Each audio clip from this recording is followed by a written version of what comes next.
this is one of those weekends to try to find it, or to go up north where it's pretty much guaranteed to find some grouse. I was gonna say, I got nervous that you were gonna go chase ditch parrots there for a second, but I'm glad to hear that you're gonna be chasing grouse no matter what. I'm probably gonna get out for grouse for sure. Maybe woodcock. I have to see we're still open down here. But hello, folks. I'm gonna let Ashley kick us off. Sorry, we were just chatting while we were getting all the live streams up and running, but it looks like we're good to go. So Ashley, I'll let you start. All right, sounds good.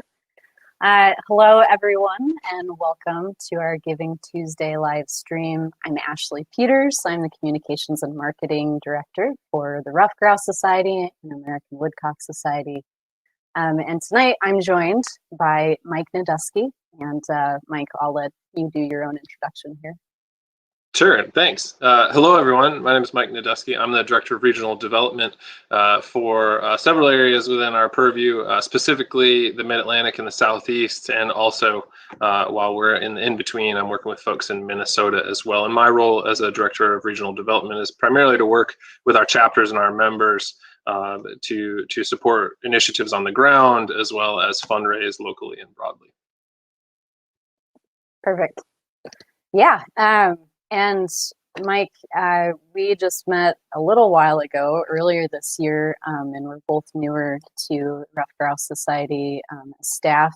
So I'm really excited to get to know the folks that are tuning in tonight and giving them a chance to get to know us a little bit. And with that, I think that we may have some folks who are unfamiliar or aren't quite sure what RGS is and what we do. So just going to take a second and go over that, and then we can dive into the fun stuff.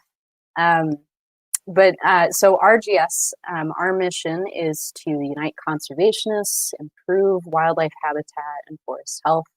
And our mission is really to ensure that landscapes have diverse, functioning forest ecosystems.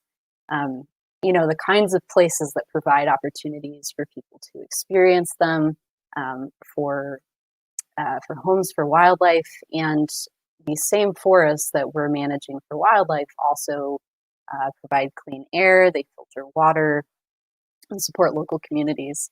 And we really aim to deliver conservation with an eye towards the forest-dependent species like ruffed grouse and American woodcock. So essentially, we promote the stewardship of our forests, our wildlife, and our future. And I'm just really grateful for everyone who supports our work, everyone who has shown us a lot of love today. We've seen a lot of donations come in. We're really grateful for that. So Mike, I'm going to toss it to you so you can give folks a rundown of what we're up to. Sure. Well, so first and foremost, folks have probably already seen, I have my 16-year-old short here in the room with me, and she was asleep and now she's awake. So if you see her just walking back and forth, just know that she's along for the ride. So you're on tap for that, for the sweet old dog. But primarily, I'm super excited to be here and get to spend some time with you and chat with you about everything that we've got going on today with Giving Tuesday, which is super exciting for us and the big things that we're trying to accomplish today in terms of fundraising. But also, it's been a fantastic year for us in some aspects, right? 2020 has been really hard in a number of areas. But from an organizational perspective, we've really leaned into the conservation delivery piece. And so later on, probably about 20 minutes from now, Glenn Blackwood, our Director of Regional Development from Michigan and Indiana, is going to come in, and he's going to have a conversation with Brett Rudolph, our Chief Conservation Policy and Legislative Officer, about all of the things that we accomplished this year, which is really exciting, right? 2020 has been so hard for so many people, but it's an awesome opportunity to actually have a positive conversation about what we've done this year. And I saw their outline, and it is robust, and so I'm pumped to hear what we have to say. With that, we'll wrap that conversation up. It'll come back to you and I. We'll give one more update on Giving Tuesday and chat about some other organizational things, some stories that we've had throughout the year to celebrate, and then wrap up for the night. Perfect. Yeah, I think we're in for a really good night, and I hope folks stick around for the duration. If not, feel free to go grab a bite to eat. I know it's dinner time for a lot of folks, but we'll be here for the next couple hours and really looking forward to the conversation. And, you know, one of the things that I've noticed today is just, like I said, how much people have really been very generous. We have a $30,000 match that is available to folks. So anytime anyone donates, it doubles their impact. And so before we get started, I do want to shout out to our sponsors and donors. A huge thank you to Federal Premium Ammunition for their $5,000 donation to our matching funds. Also, a big thank you to Purina Pro Plan, and they also donated $5,000 towards our matching fund. And we had a dozen other folks who pitched in and gave a contribution. And with this group effort, we were able to raise $30,000 to match. We are currently around $22,000 total. So that includes anything that's on Facebook, anything that comes in through our website or phone calls. So we're really excited that we are actually getting pretty close to that $30,000 mark. So anyone who's watching right now, please feel free to give. And like I said, today it's a rare opportunity where when you give, you get to double your money. It's not every day that your money immediately gets multiplied. But I'm going to interject there. So because we are getting close, that's awesome. Last year we did a big match, but it took us a little while to close all of that match out. Whereas this year, to be able to accomplish reaching that match on Giving Tuesday would be an added bonus, the cherry on top to all the things that Glenn and Brent are going to talk about. For folks that are interested and want to help us out, if you're watching on Crowdcast, right underneath us, there's a Match Your Donations for Giving Tuesday button. But if you're watching over on Facebook or YouTube, some of our staff are over there. They'll throw the link to donate in the comments. Or if you're watching this after the fact or having issues with the link in the comments, you can just go to ruffed.org and that'll take you right to our Giving Tuesday page as well. Perfect. Yeah. Thank you, Mike. Appreciate that. So I guess to kind of get things rolling, I figured I'd just start with the most obvious question, which is why ruffed grouse? So Mike, I'd love to hear a little bit about how you got your start and why ruffed grouse for conservation?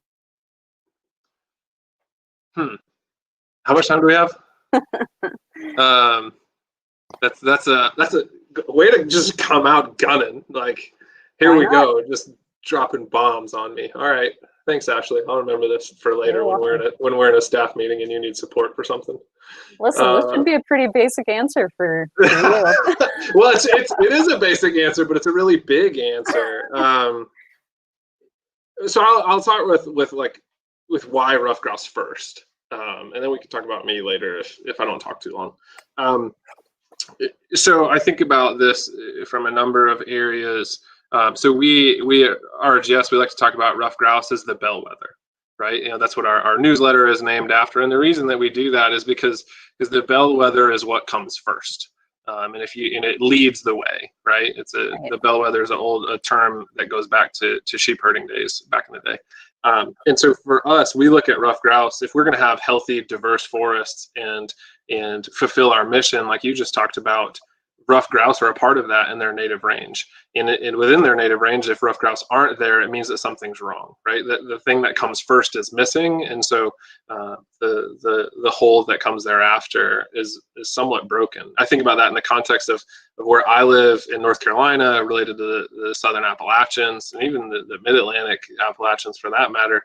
We've got such a monoculture of forests, and we're really lacking ruffed grouse and American woodcock species in those habitats because the habitat that they prefer and the diversity habitat that they need is not there. And that's something, particularly in this region, that we're really working towards. I'm really excited to hear what Brent has to say later, because we've really leaned into that this year in particular, in a region that we haven't in the past.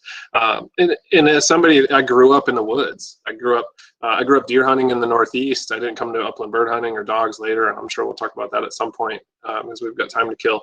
But I like getting my hands dirty and playing in the woods and seeing trees. And when I got into grouse hunting, that's a part of why I fell in love with it. And so for me to work for an organization that puts healthy, diverse forests and abundant wildlife first, that's really incredible, right? Like, so I grew up in the woods, primarily deer hunting, and so what's good for rough grouse is good for deer, it's good for black bears, it's good for wild turkeys, and a host of other species. I mean, if you're watching and you're not a hunter, it's good for warblers, Appalachian cottontails, you name it. And so really for us, while we are the Rough Grouse Society, American Woodcock Society, we really look at it as, let's focus on these species, because what's good for them is really good for everything. Totally. Yep. So I guess, so that's, I realized I touched a little bit on me. I'm sure I'll touch more at some point, but so I guess for folks watching, you're talking to the two newest staff members with RGS and AWS. So I've been on staff full time for 4 months. Ashley just passed her 2-month mark. We haven't gotten reviewed yet, so hopefully we're doing okay. But for, I guess for you, Ashley, why rough grouse? What excites you about this particular species? And you've had a great career in conservation up until this point. So why this? Why now? Yeah. It's a good question, right? It's a good question to reflect on at literally any point. As I'm thinking about either whether it's waking up at the beginning of the day, it's in the middle of a rough week, it's kind of this thing that you go back to, like, why am I doing the work that I'm doing? And with ruffed grouse, American woodcock, forest wildlife across the board, it's one of those things that now that I'm here at RGS, looking back at things, it seems like I was always meant to end up here. But of course, as you're trying to get experience and you're getting into conservation world, you're kind of just picking up what you can and really leaning into the work. So, for me, one of the biggest things about working for RGS is really the passion that folks have. And again, that has been present as I look back at my career in conservation, all the way at the very beginning when I first started. There were folks that were really passionate about ruffed grouse. I worked up in Alaska on building trails, and then in the boundary waters, Superior National Forest in Minnesota. That was the first couple of years of my career, and ruffed grouse got brought up quite a bit more than other bird species. And so they are really a charismatic species. And I remember one of the first times that I went with some folks birding to find ruffed grouse, and somebody referred to the ruffed grouse as the sonic boom bird, which was always kind of stuck with me, and I kind of like that.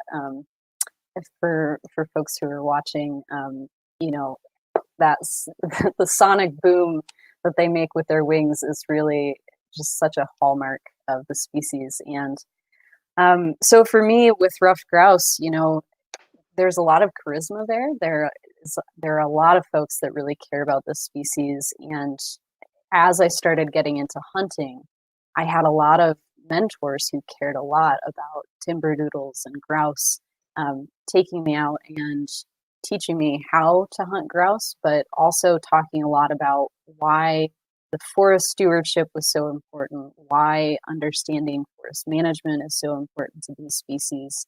And Mike, like you said, I discovered pretty quickly as I went into the grouse woods and as I went and found woodcock, realizing that these were forests that were really good for warblers as well. So I was in northern Minnesota several years ago. We were there looking for timberdoodle chicks, which is, I have to say, one of the cutest things in the world is to see these tiny little birds in the woods.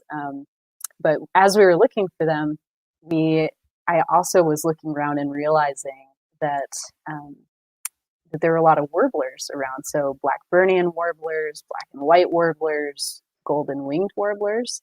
And golden wings are a species that really needs help conservation-wise. They're kind of teetering on the edge of being listed as an endangered species. So, just thinking about the broad spectrum of different wildlife species that benefit from this, but also thinking about the people who really care. And so, Mike, we've talked about this before, that one of the things that really, in my mind, sets apart RGS is just how incredibly passionate people are about this work. And you work very closely with chapters. I'd love to hear, a couple anecdotes or things that you've kind of discovered this year as you've started working with chapters and how they feel about the work. Yeah, that's a really great question, and I think about it in the context that our members and our chapter volunteers and our leaders, they themselves embody what it is to grouse hunt, at least for those of them that are grouse hunters. For those of us that are grouse hunters, right, we know that it's a pursuit and an adventure, and persistence. It's not always easy. It takes some determination, and it's not. There's no way to say this. And if you're new and you want to get into grouse hunting, please reach out to me, and I will chat your ear, and I will do my best to reduce your learning curve as much as I possibly can. But there's no bones about it that it's hard. It's the woods, and the woods can be scary, and it's thick. I mean, there's the old adage, right? If you're in good grouse cover when your hat falls off your head and it doesn't hit the ground. And I say all of that to say our grouse conservation, and woodcock conservation for that matter too, is an act in persistence and understanding nuance and subtlety and pulling the right levers. And particularly for me here in the Southeast, it's really an act in persistence and perseverance and showing up day after day and doing the work and putting the time in. A lot of people will talk about grouse hunting and burning boot leather. Grouse conservation is an activity in burning boot leather, whether that's leaning on your legislatures or your local communities, the U.S. Forest Service, the National Forest Service, any number of areas. It's something that has grown more and more difficult. And I think that our members show up with the same passion they do for grouse hunting to work with us and to bring those same work ethics to this. You brought up an anecdote. I feel like I shout them out all the time, but it's true. I think about somebody like Parker Street in Tennessee. I mean, that man is a chapter volunteer, and he works incredibly hard to bring this thing forward. And he recognizes that he's an older gentleman, and the work that he puts in now may not pay dividends for him and his dogs to go out and hunt and go find rough grouse. But for him, he gets super excited about meeting younger folks in Knoxville or Chattanooga or Nashville that are going out in Eastern Tennessee and grouse and woodcock hunting, and that lights his fire. And I think the more that we can do those types of things and highlight those folks and get folks involved, the better. Yeah, I agree. I was actually just talking to Tracy Lee yesterday. She's on our board, and we did a video with her a few years ago. And Tracy is another one of those folks that has just been really involved and engaged, really sets a great example for what it means to be a conservationist. She seems to really think hard about how to include her family in that conversation and in that pursuit, and how, yes, hunting is a big piece of what we do, but a lot of times when you come out of the woods, it's not necessarily about how many birds you have in hand. But, Mike, I think at one point you told me, you're like, well, that's why grouse hunters measure their day in flushes, is because you hear so many and you don't see a lot of grouse, but you do hear them. And so sometimes when you come out of the woods, they're not necessarily in hand. But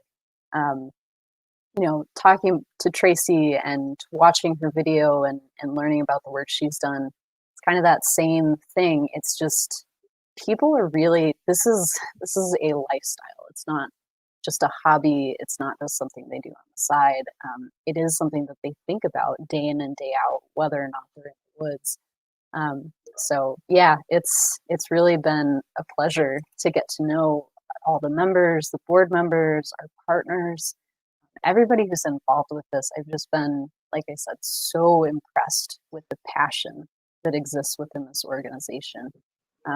You can tell that people think very deeply about how they impact their fellow hunters, how they impact their family, and as you mentioned, Mike, just the legacy that they are going to leave.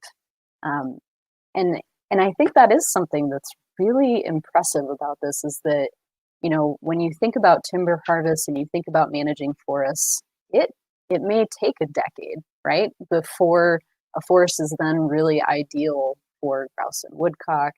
Um, and so that wait is something, if you don't value the resource, if you don't value rough grouse and American woodcock, um, it's not necessarily going to be something that appeals to you. But I think I like it so much for that reason. We live in a world that is a lot of immediate gratification. It is a lot of thinking about what now, what next. And one of the things about forest conservation is that you really have to pull back. You really do have to see the forest when you're talking about these things and when you're interacting with folks. So, you know, that's just one piece of what I find so incredible about all this.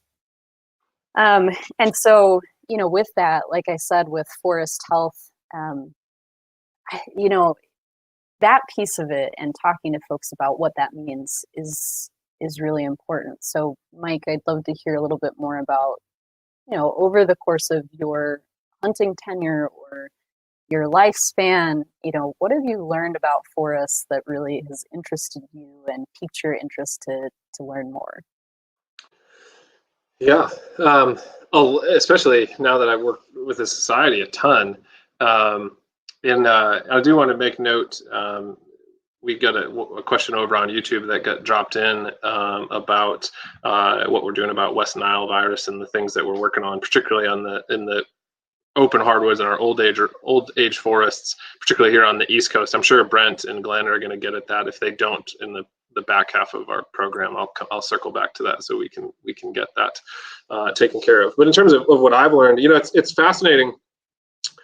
I grew up on a farm in the Northeast in Connecticut, a little over 120 acres.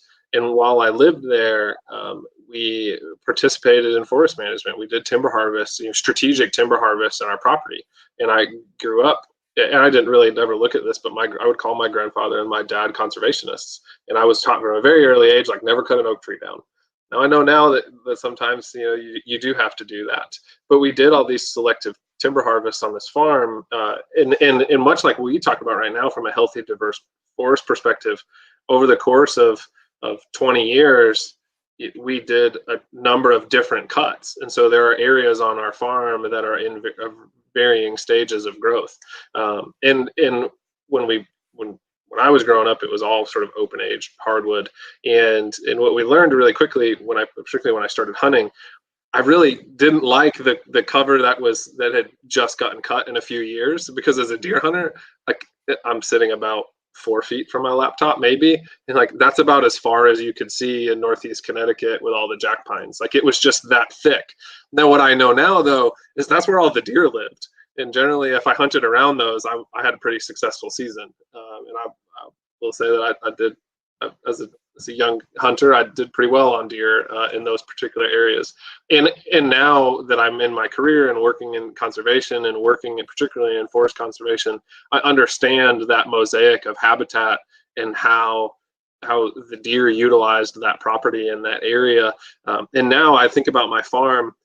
I wasn't into bird dogs as a kid, and so now I'm like, there has to be woodcock that migrate through there.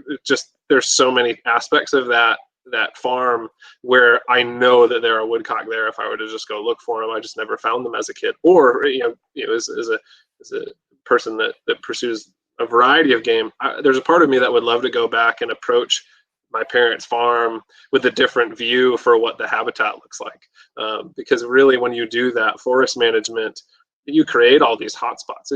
Quality Deer Management Association, or I guess now the National Deer Association, the NDA, that they've combined, they do a great job of talking about diversity of habitats and how to approach them from a hunting perspective. When in actuality, as grouse and woodcock hunters and enthusiasts, we've known that all along. Like, find the habitat, find the edges, you'll find the wildlife. And so that's, going back to that open hardwoods question, we know that habitat is the fix. If we want to go back to science, using that science-based approach, quality habitat and active forest management is the answer. And so it makes it really easy to come to work every day and talk about that, because it's hard to dispute that. Right. Yeah. Yeah. And I mean, it is hard to dispute it, but I think that there are a lot of misconceptions out there about what forest management means. I think that there are some stereotypes that have stuck around from, decades ago, when there was maybe some poor forest management, and there wasn't as much understanding about how to go about it in a way that can sustain wildlife. But to your point, when you look at the science and understand really the need to create diverse forests, to create these pockets of younger areas within older forests, I think that that's something that folks who maybe aren't as into the forest conservation piece sometimes misunderstand and haven't been aware of. And so I really see RGS as an ambassador for diverse forests, right? And one of the great things is that we get to hold up these incredible target species, rough grouse, American woodcock, and we get to hold them out as the charismatic species that you will find and that live in these forests and thrive there, as long as you're doing things right. And I think, the other tough thing is that there are so many forests across the world, and a lot of, each forest kind of has its own personality and its own history, and different target species beyond just grouse and woodcock. So I think, it is complex, it is complicated to some degree, but I think the work that we're doing to help educate folks, to provide resources to people so that they can do some digging themselves. There was a great article that just came out, an interview with Ben Jones, our CEO and president. This article came out in Forbes, and it was all about cutting trees, which seems like something that, oh, do you really want to do that? Yeah, we do, because that's where the habitat is. And especially in some of these forests, like you mentioned, where if they got cut all at one time, now that they've grown and matured and it's all single age forests, you're not going to have a diversity of wildlife. So if folks want to go find that article, it's an incredible interview between Ben Jones and Chris Dorsey, and really get to see Ben flex his mental muscle in terms of his awareness and understanding of forests and wildlife management. Yeah, well, there's a couple of things that come to mind right there when you were chatting. So for one thing, you said about doing it right. As an organization, one of the things I appreciate and that made it easy to come on staff was that we have a great deal of integrity. And so while we know that active forest management is important, we want to do that in the right way. And it had, over so many years, that trust from the general public had been eroded. Whereas that we're not about that. We want to do this intelligently and with best management practices. And I'm sure Brent's going to chat about that. And like you said, the science shows us that we need more of it. I think about North Carolina, the Pisgah and Gila National Forest, we've got less than 2% of young forest, so 0 to 20 year old forests. Whereas a study from the North Carolina Wildlife Resources Commission says we should have about 10 to 14%. That's a big gap. That is and so for us, it's exciting. And I know I'll let you introduce Glenn and Brent here in a second. We're going to bring them on. Brent's going to talk about what we're doing here in the Southern Apps, particularly in North Carolina, Tennessee, and as well as a number of other areas. But it's important for folks at home to note, we see that need, that 8 to 12% gap that we have in young forest, particularly here in North Carolina and other states as well. And we're leaning into the work, in a year such as 2020, where so much got put on hold, we're still here and we're still leaning into the wheel, which is, for me, I love coming to work every day. I've only been here a couple of months, but it makes it super exciting. Yes, and we are happy to have you here. We are also happy to have Glenn and Brent, who will be coming on screen here in a minute. The first time that I talked to Glenn, I haven't actually met Glenn or Brent because we've been in COVID universe since I started here. But the first time I called Glenn, I thought I had accidentally called into a radio show because Glenn has a background in media and broadcast. And so he's definitely got a voice for radio. And I really appreciate Glenn's work. He's based out of Michigan, and he does a lot of work with the chapters there and elsewhere. Glenn is great. And then Brent, who will also be coming on, he is in charge of a lot of our policy across the country. It's been really great getting to know Brent and understand the depth of his knowledge and how much he knows about not just the work on the ground and how he works with our different forest conservation directors and different chapters, but also how Brent is really leaning into that policy side of things and better understanding, how do we get ahead of things? How do we make sure that we're not looking at a policy and thinking like, how did this happen? We should have been part of this, but really we're on the front end of that, and we're part of a lot of different organizations that are pushing for the same cause, really pushing for these forest conservation policies that are proactive rather than reactive, and shifting that conversation. So I'm very excited for Brent and Glenn to come on board. Absolutely. So you covered all like the nice, like super professional work stuff. So I haven't had the opportunity to meet either of them in person either. But as the bird dog nut, I haven't met Brent, but I've met one of his puppies. So Ben has a puppy that's from Brent, Phoebe, who's a pistol, who I almost ruined in the darkness one morning in Minnesota. I went out to feed dogs and I let the dogs run around in the yard, and unbeknownst to me, Ben also let Phoebe out. And I have wire hair, and in true wire hair fashion, she's a little grumbly. And I thought she was going to try to eat Ben's puppy Phoebe for breakfast. Oh. Thankfully that didn't happen. So Brent, Phoebe's fine. It's been a couple months, so she's still hunting.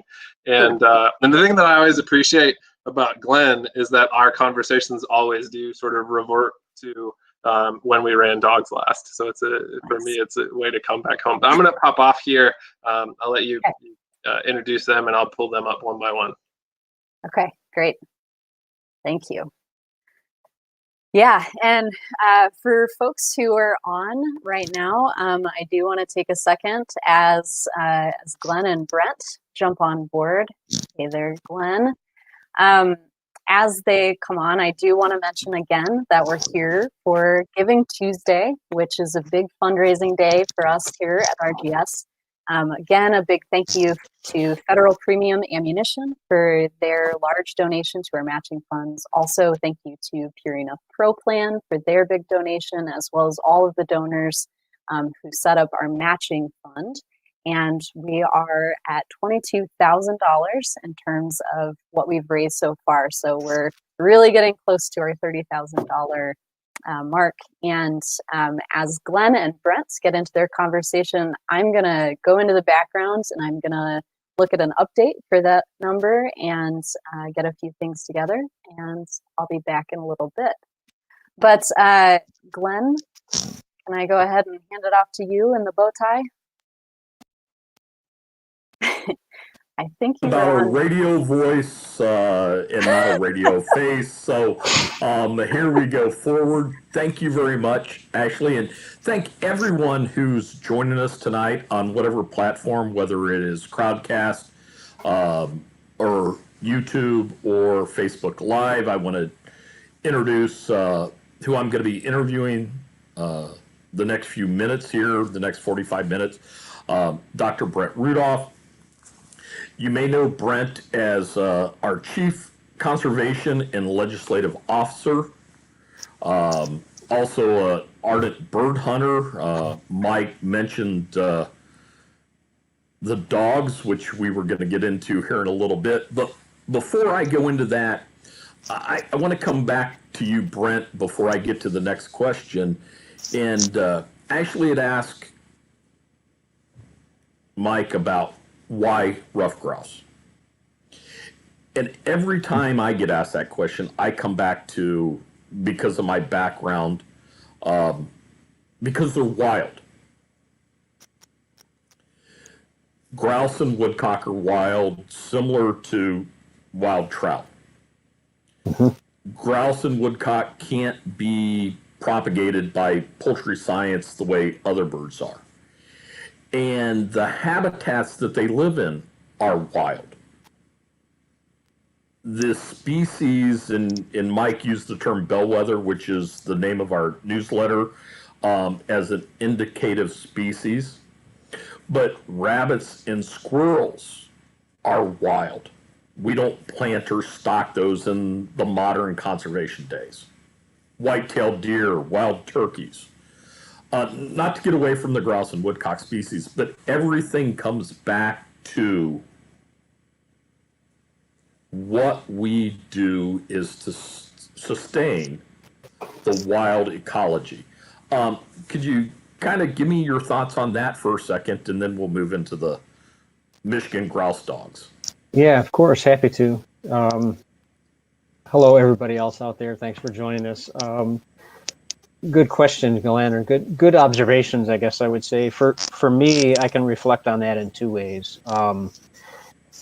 These species and their habitats are wild, and a way I relate to that is I didn't grow up in a hunting family. I grew up in an outdoors family, and we, did target shooting at my grandparents' cabin in Western North Carolina, and I was a backpacker and a camper and spent lots of time outdoors. But as I got into hunting later in life, and then especially as I got into hunting grouse and woodcock, pursuing those species draws us into these corners that otherwise we would never find ourselves drawn into. Not in the same way. There's certainly plenty of folks that do bird watching and drive through those areas to see the color and changing leaves. But I've just found myself at times, especially in some little woodcock covers here in like southern to mid Michigan area, looking around and thinking, there's no way I would have been here experiencing this and seeing this if I didn't have a dog here in front of me and I wasn't out here for the express purpose of, trying to track down woodcock on their flight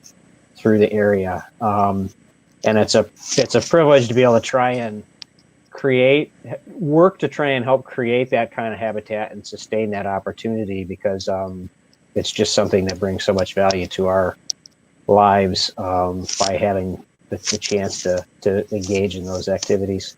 And yeah, these are wild lands that formerly used to be sustained, on an ongoing basis by having a lot more natural processes happening on the landscape, having a high amount of forested cover, having natural disturbance provide a lot of the sustainable cycle of habitat. And these days we have to do that through good, careful planning and execution, whether it's a national forest, county forest, private land, whatever you're talking about. We want to see these lands actively managed in a sustainable way, and that requires good professional resource management and planning to provide that habitat in a sustainable fashion over time to keep the species on the landscape and provide us opportunities throughout, the cycles and the years to still have some places we can go and enjoy optimal opportunities to pursue them. Well, you mentioned your dogs. And your dogs, Mike, earlier on said something about Dr. Ben Jones, our president and CEO's puppy Phoebe.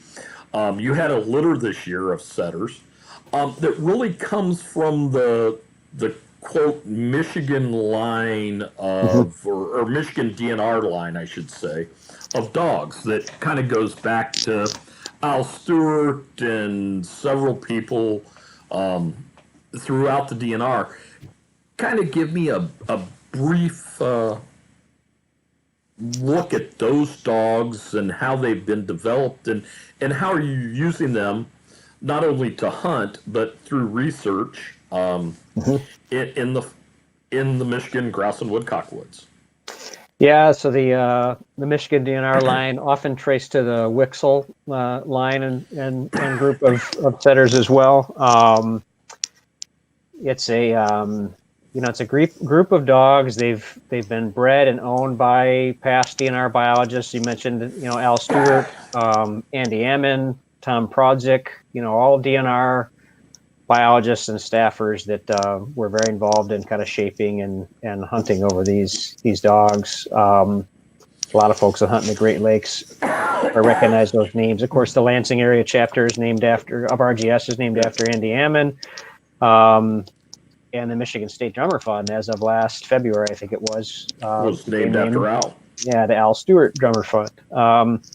So yeah, these dogs also then, as the Woodcock banding program was gotten underway with Michigan DNR, many of these dogs were some of the original Woodcock banders as that program was developing and is still ongoing. Pretty unique in the nation, one of the few places that there's still a large volunteer effort to use pointing dogs in the spring to find woodcock chicks and go through the banding process with obviously what needs to be very well trained and steady dogs to safely and effectively do that when birds are at kind of that sensitive time of year.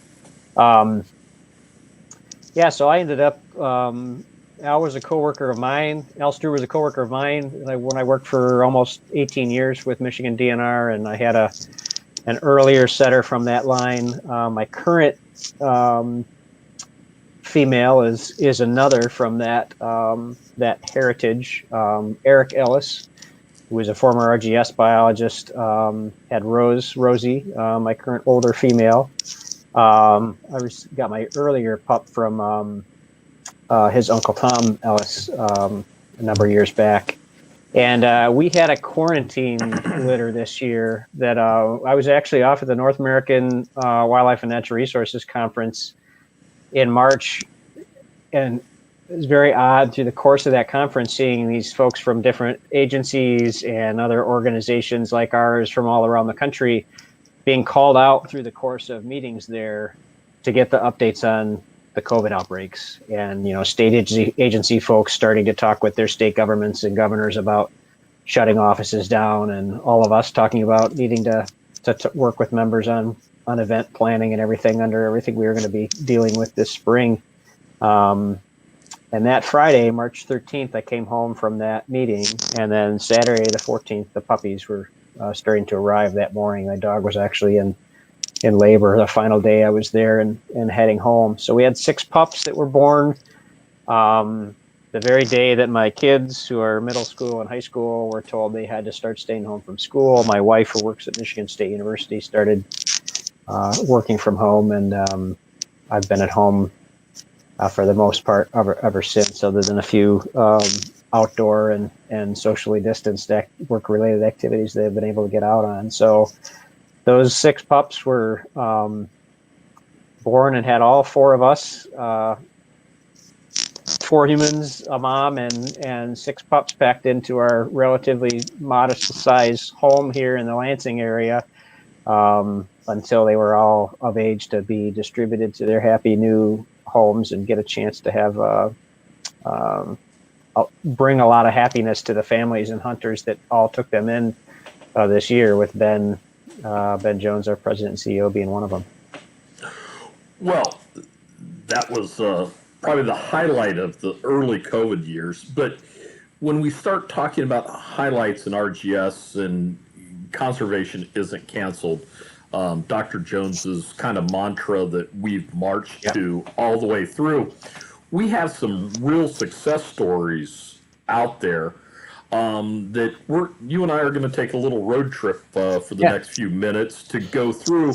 But the first thing that I want to bring up is we have 3 positions that we are trying to fill right now for the Forest Conservation Director. So in this time when people thought, geez, and funding is down, there's no question about that, but we're still forging ahead with filling those positions, one in the Eastern Great Lakes where I am, Michigan, Indiana, and Ohio.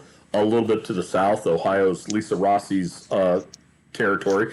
The Mid-Atlantic, which would be Pennsylvania, West Virginia, Maryland, Northern Virginia, Delaware, and New Jersey, which covers a little bit of Lisa's territory, Lisa Rossi again, and Mike Deskey's territory. Also, the Northeast in New York, Vermont, New Hampshire, Connecticut, all the way up the coast of Maine, including Rhode Island. Can you talk to us a little bit about that situation? Yeah, so we have all three of those positions are posted now. We'll be accepting applications at least through this weekend. We've gotten very good response. Actually, I was talking with Ben about the applicants he's received so far, and pretty balanced between the three regions. This is a challenging but an important time to continue to grow our capacity. You know, we all know, anybody who's watching now knows that the need is substantial. Grouse and Woodcock can't take a lot of time off waiting for us to rebuild new ways of fundraising and innovate everything here. And we've done a great job of finding new ways to work in these challenging times. But the positions we're bringing in are also geared towards being able to achieve our mission of providing habitat as much as possible through commercial forestry operations that also, while they're sustaining habitat, can also provide a sustainable source of income, an extra source of income being revenue from those projects to help support our time, help support contract positions that are needed to oversee those projects and that work. And that's going to be key. Obviously, also key to this is we've had very good response from generous donors and members recognizing this is a important mission and important direction. So they're providing us with funding to help cover startup costs. We're certainly dependent on others, making good on our year-end fundraising, including what we're working on here today, to continue to be generous and get their buy-in to this effort. So it's, like I said, it's a challenging time, but it's exciting to be moving forward with this and, not throwing up our hands and saying, gosh, we hit kind of some challenging times. Let's just wait on everything. Let's just see how things, work out. We know how things are going to work out in terms of still having the need for the habitat. We've seen really good indication of people being generous and responsive here. And so we're happy to be forging ahead and excited about the kind of candidates we're pulling in to bring on board to help out. And that's why we're really going out here tonight on live on the platforms that we are for Giving Tuesday to ask for your continued donations and be able to help us fund those positions in those three areas, whether it be the Northeast, the Mid-Atlantic states, or the Eastern Great Lakes, and along those lines. But Brett, tell us a little bit about, we say we're going to hire these forest conservation directors. Yeah. What exactly are they going to do? Public versus private lands? A lot of talk today about carbon credits. A lot of talk today about, those sorts of things out there that sometimes scare people because they really don't understand it. Can you tell us what our Rough Grouse Society, American Woodcock Societies envisions of these people doing and how they're going to succeed, pay for themselves, and generate more money for the organization? Yeah, you bet. So first of all, key to this is obviously, as I mentioned, finding applicants that'll be the right fit for all this. We're really looking for folks, the positions are forest conservation directors.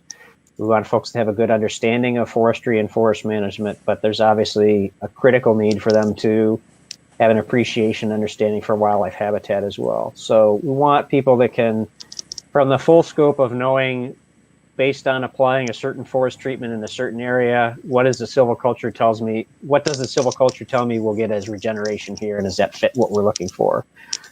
And then stepping all the way through, understanding how administratively on a national forest, what are the environmental regulations that are involved, what's the process, how can we engage members in the scoping, the laying out of opportunities for input on projects, and get get good input to be certain we have an opportunity to see this kind of habitat work proceed. And then, as you mentioned, folks that have an understanding of things like certification or certification, carbon markets, and other things that are still newer and emerging opportunities to see.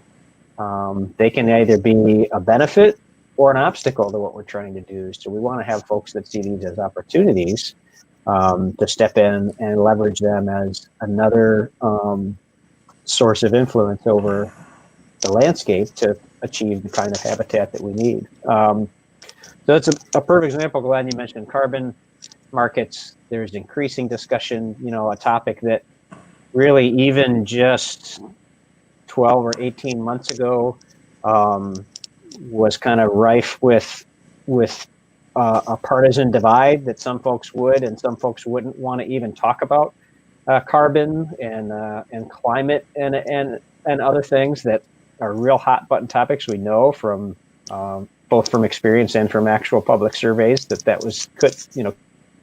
could be a divisive issue.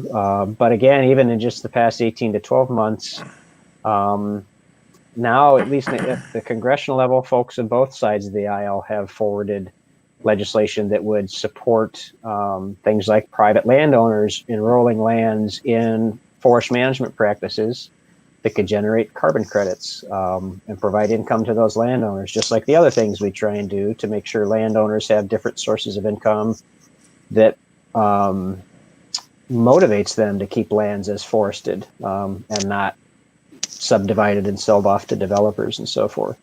And there are ways to accomplish that. We've worked very aggressively to help identify ways that folks can both manage for good grouse and woodcock habitat and still generate carbon credits, whether they're worried about carbon or whether it's simply a matter of providing another way to make it economically feasible for folks to own and to manage their forest lands and enroll in good forest management planning and then put those things to work. Well, and when we talk about young successional forests, really carbon credits really come into play there because the amount that they store early on versus later in life. But you spoke about projects, and we're going to take this little road trip. Yeah. Ben Jones, our president, CEO, Dr. Jones, came up with, conservation isn't canceled. And though we haven't had social events and fundraising events and banquets, I think it's the utmost importance to let our constituency know that we've moved on and continued our conservation. So when you look at the Northeast, we've had some real success stories there, not only in cutting trees, but putting together partnerships and constituencies. Can you talk a little bit about the Green Mountains in Vermont and the Finger Lake regions? Yeah. So this is a good example of something that feeds into both our model of what we're looking to implement on the ground, but also recognizes that the habitat work we do depends a lot on good planning and good navigation of some of these administrative and bureaucratic and, sometimes mind-numbingly detailed processes that go into just having the opportunity to get this work done. So the Green Mountain National Forest and Finger Lakes National Forest in New York are kind of joined together as an administrative unit. In recent years, looking at all types of forest management. So whether it's something that's actually going to provide relatively aggressive management of a variety of types, but that's going to create larger young forest habitat, or even a more general selective cut. Any type of forest management combined on both the Green Mountains and Finger Lakes National Forest, in recent years, they'd averaged only about 260 acres of habitat work total, a forest treatment work total. In 2020, the Green Mountain National Forest in Vermont put up their first few timber sales that will produce several hundred acres of young forest habitat as part of an early successional habitat creation project that's authorized up to 15,000 acres of habitat over the next 10 years. So they'll be able to average up to 1,500 acres a year of treatments that'll provide good quality young forest habitat, in comparison to only 260 acres of all types of treatments combined here recently. So we've got an article on this in our one of our recent issues that covers magazine. It's also on the website right now. It involved us raising $40,000 through generous donations from some partners like Orbis and Ugly Dog Hunting, as well as a number of individual donors. That $40,000 was entirely matched by the Trust for Wildlife, which is another NGO up in that region, in order to help complete field surveys, data collection, and the planning process that was needed for that or the successional habitat creation project to be approved by the National Forest Service, by the Forest Service. And then we engaged members to provide comments when the project was up for approval. And now we're providing comments on each of the opportunities that these timber sales will come online to see them completed and see this work continue for 10 years to come of a good sustainable amount of high quality habitat being produced there. Well, thank you for that explanation. And before we move to the Mid-Atlantic, I want to take this time to say, if you're watching, please think about helping us. Brett mentioned some of our donors before, and we've had some great matching donors to come up where we are already today to get to what we want our match to be in that $30,000 range. You can click on your screen right now to go to the Giving Tuesday match.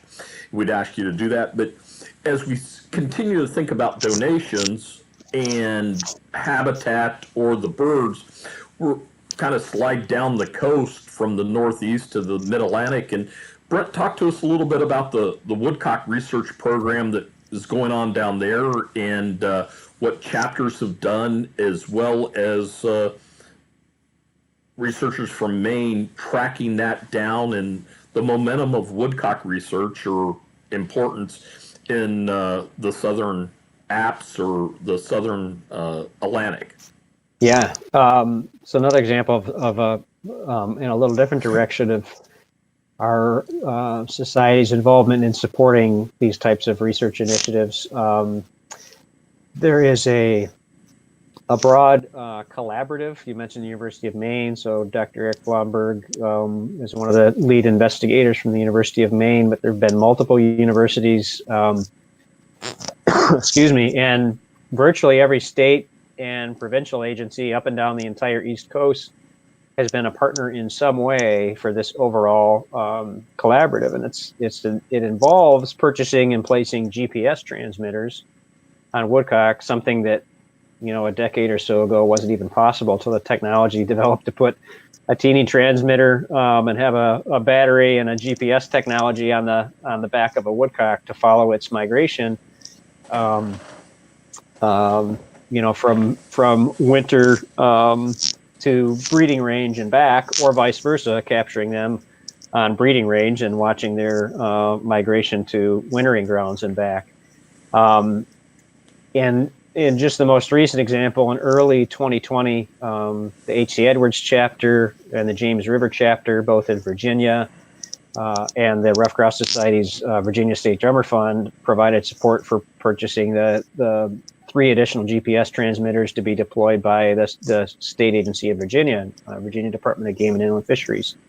So those 3 transmitters are joining all the others that have been deployed up and down the East Coast that ultimately RGS, our donors, our supporters have brought, even prior to that latest purchase, $75,000 of support for those GPS transmitters. Those were often matched with the federal Pittman-Robertson funds for state agencies to be able to make additional purchases or fund their operations on this research work. And it's just this really interesting model where individual people or individual chapters can say, hey, we've raised some funds, we want to purchase a transmitter. They can see it go out and be put to use by their local state agency, but it's part of this really now this international project. And by the way, even though this is an East Coast project, those birds have moved up and through Michigan and other states in the central management region. So we're also learning a lot about the way the federal framework works to divide the eastern and the central states into different units is maybe not so discretely defined by those geographic boundaries as folks once thought, because there's been a lot of crossover between those regions for the marked birds that have been part of this study. And you can follow some of that on the RGS website as birds go up. I mean, there was a bird that I know that was had a transmitter on in Michigan that flew across to Lake Huron into Quebec or into Canada and then went all the way back down. So it's really interesting. But moving a little bit to the inlands, Nick Miller's done a great job again in that interior southern apps.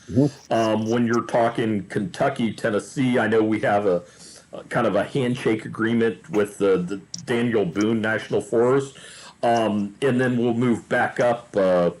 We've kind of gone on here and just keep track on time.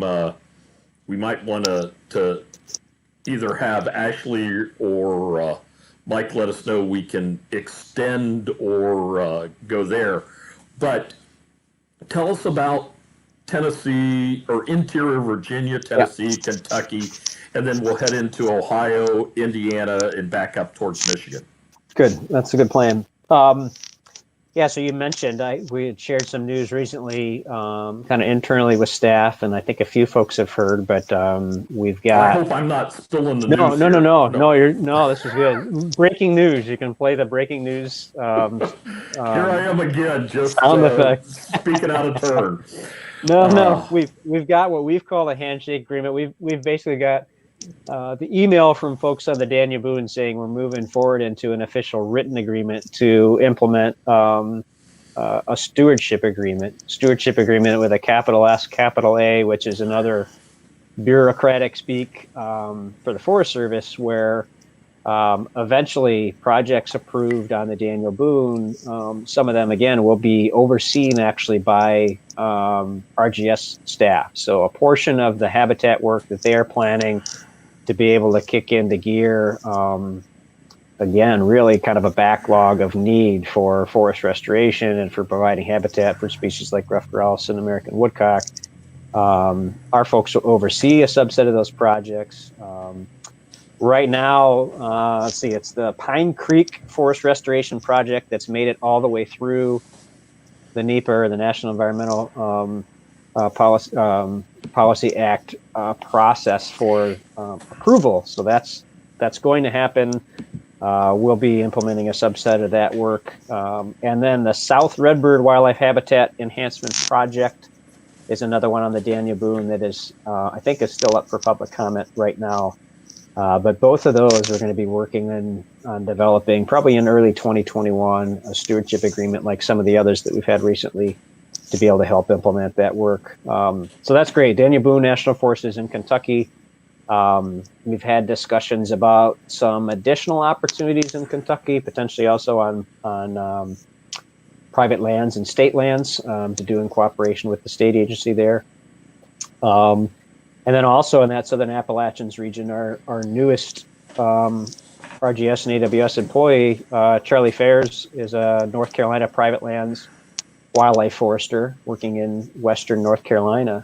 So that's funding we're tapping into from NRCS, or Natural Resource Conservation Service, the American Bird Conservancy, Indiana University of Pennsylvania are all partners with us, helping provide funding for that position to be able to go out and provide technical support and to bring essentially farm bill dollars to forest landowners in Western North Carolina. So another new venture with, even in these challenging times, an expansion and a new staff member putting those partner dollars to work under collaboration and coordination with us.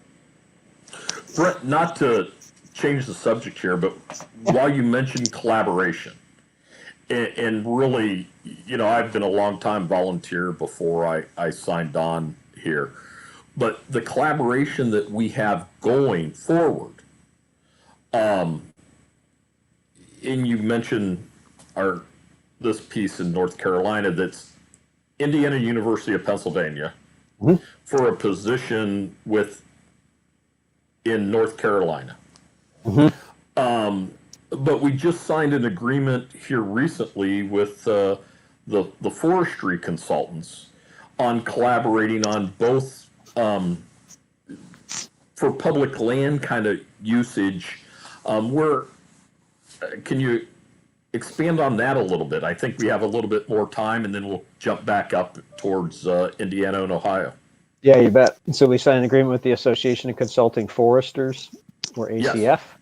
So that's a professional organization that represents, private industry folks that are consulting foresters, people that, they do a variety of work, but a lot of folks from our members would recognize a consulting forester as someone that's helping them look at how to achieve management on their land. And a consulting forester is one that would meet with a landowner and help them articulate, what do you want to do with your property? How can we translate that into the habitat work, the actual logging that's needed, write prescriptions that are going to get what you want for your land and provide enough framework for a logger to come in and appropriately help accomplish that. And then again, provide income to you as a landowner to be able to carry that out. Now that might sound familiar because in ways that's what folks expect us as an NGO to accomplish. But quite frankly, even with our staff, you'd look at the size of the regions that we have our forest conservation directors covering. They're not going to be driving across 12 different states and going to every individual private landowner to go out on the ground and meet with them and help devise management plans. But consulting foresters can do that affordably in a way that private landowners can see a return on a financial return on the work, but also a return in terms of producing the habitat they want, and support the local operator as a consulting forester as well.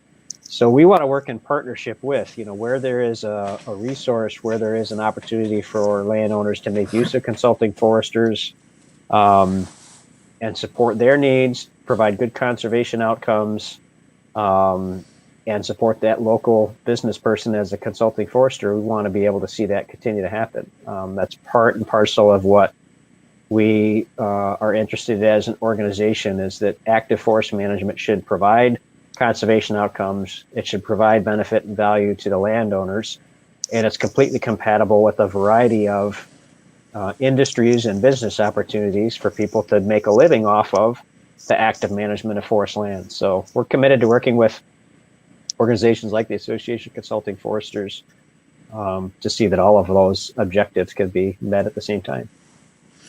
Well, great. Moving on up into Ohio, Indiana, and Michigan. And certainly Michigan is, because that's where I live, is important. In Ohio is where I grew up. Shot my first grouse and woodcock in Ohio in Shawnee National Forest in, Athens, Scioto, Lucas, whatever counties. But really, Indiana, we go back to that bellwether statement. Yeah. Talk to us a little bit about Indiana and what's going on there. Indiana has been a real, it's a bellwether state for this bellwether species. Rough Grouse Society has been working for going on several years now through the process of the state listing rough grouse as a state endangered species in Indiana. So back in just the mid 80s, tens of thousands of grouse were taken by hunters in the state of Indiana. And now, potentially by the end of this year, 2020, grouse will be listed as a state endangered species. So in the course of just those few decades, you've gone from what was an abundant, popular game species to virtual extirpation because the amount of active forest management has declined so substantially in that state. And Indiana is a practical Midwestern utilitarian kind of oriented state, with the agricultural traditions and other things there being we work off the land, we live off the land, we use the products it provides, and yet they've seen such a drop off of their forest management that grouse have really suffered as a consequence. We've actually promoted that. We've petitioned their Natural Resources Commission to follow through on that listing. We provided an action alert to members this past summer to speak up at Natural Resources Commission meetings where that rule package was adopted. So now that state endangered listing is moving forward for approval by this state attorney general and the governor. And like I said, that's probably may happen yet in 2020 or in early 2021 for that designation to occur.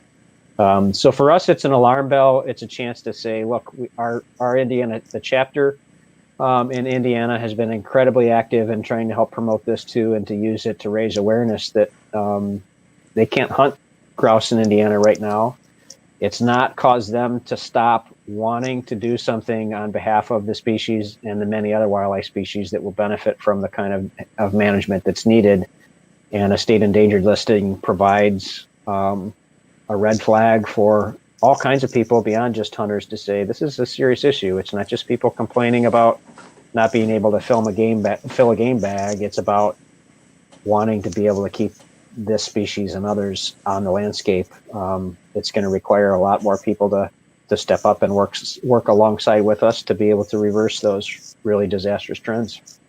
It goes back to what we spoke of in the very beginning, wild, whether it's grouse or whitetails or rabbits or warblers. It goes back to being young successional forest, being sustaining for all those species. But coming back north, there's really excitement in the west side of Michigan with the Aspen project that's going on in kind of the Huron National Forest in the Baldwin White Cloud area. Yep. Can you speak to us a little bit about that? Yeah, so similar to what I was talking about with Vermont, again, it's a system through the national forests that they put up what they call a project. Well, the project can actually be multiple years and many acres of treatment that's proposed to reach an outcome from that they want to accomplish based on their forest plan. So in early 2020, maybe it was February, we actually had members, Glenn, I think this was right around the time you were coming on board, members saying, yes, we see this project is up for input. What are we doing? Where are we on this? And we put out an alert, let folks know, hey, we want you as individual members to comment on how this project, which could accomplish 29,500 acres of young forest aspen management, specifically aspen management, over the next 15 years. So we told members, hey, speak up, talk about how this will be important to you, talk about how you use the area. That's an important part of the Forest Service input process, is to hear from local people that have knowledge and experience and will be affected by this work to say, we want to see this work proceed. This will be valuable. We as an organization provided input. This is actually a place where we supported the project, but in some of these instances, we object to certain portions of it, sometimes saying, hey, even additional work could be done, or seeing additional opportunities to expand the boundaries where they're proposed. And the important part of filing an objection is if someone else proposes and files an objection and says, we don't think you should be doing any of this work, or they want to see it substantially curbed, we want to expand it. Yeah, it's only the people that object that get brought into the table as the Forest Service goes through that process to say, all right, how do we take these different viewpoints into consideration? So we've continued to adapt our process, and at the same time to let folks know, hey, we're not taking you to task because we're concerned that this work is going on. We're taking the opportunity to object, to suggest some tweaks and some changes, and also preserve the chance, if there are substantial pushback against these projects and these endeavors, to be able to sit down at the table with those other objectors and help the Forest Service find a solution that can still support good, adequate management moving forward. And that's why hiring the 3 positions are so important, to get those boots on the ground, to get those people to be able to go to that, and why we're asking you for your support on Giving Tuesday to come up with our matches. But as we move, we're kind of pushing our time limit here, but I think we've got a little grace. As we move across the lake into whether it's Dave Johnson's territory or John Steigerwald, who is the Forest Conservation Director in Wisconsin, Illinois, Iowa, as well as Minnesota. We, again, when you look at that, that's where this concept really has come together with collaborations, whether it's with the Moose Initiative or everything that we're doing to get our funds through cuttings or through our forest management aspect. So I'll let you kind of finish up with that and give Mike and Ashley the standby that we'll be finishing up here pretty quick. Yeah, you bet. So two good examples there. One is, as you mentioned, we're going to be the lead partner on a moose habitat collaborative. And this is a grant that will be funded. It's over $1.5 million of funding that was recommended by the Lessard Sam's Outdoor Heritage Council, or LSOHC, in Minnesota. So that's a state funding source. This is the 4th phase of that project. So this moose habitat work has been going on for a number of years now, and we've been a partner in the past, but we're now stepping up and will be basically the administrator of this grant, along with a variety of other NGOs like the Nature Conservancy, state and federal biologists that will be putting this money to work, doing habitat work on the ground. The reason we're doing it is the habitat that's going to be produced is good grouse habitat as well as from the simple standpoint that it's an important opportunity, again, to demonstrate the need for active forest management for a variety of wildlife in the state. And let's be honest, it's hard to find a more iconic species than moose in Minnesota that have also fallen on pretty hard times and need active habitat work to be able to sustain their population. So we're really proud and excited. Minnesota Deer Hunters Association had previously been the coordinating partner, and we're stepping into that role. They're been very helpful with us being able to transition so we can prepare to step up and play a bigger role in this overall collaborative. And then the other thing you mentioned in Minnesota that's been key, apart from finding what looks like a weird, unique opportunity for a moose project for us to step in and play a big role, is that Minnesota was the place where we launched our first successful stewardship agreement. John Steigerwald was out, during the pandemic times when almost everybody was sitting around at home. John was out putting paint on trees and getting sails set up to go on the Chippewa National Forest. Under that stewardship agreement, again, the sale of timber is going to produce not only good habitat, but it's going to produce a source of income that'll pay for John's time, that'll pay for some contract work time for folks to be able to oversee the implementation of those sales. And then under these, again, stewardship agreements, capital S, capital A, with the Forest Service, the rest of the revenue from these sales stays right there on that ranger district. Instead of just going into the general national federal budget and having to be requested back by that national forest, it'll stay there on the ranger district, and we'll work with those folks to come up with plans for matching additional money to do more habitat work. So you do the commercial stuff to generate money from the sale, compensates us for our time, helps with the service work to get that done.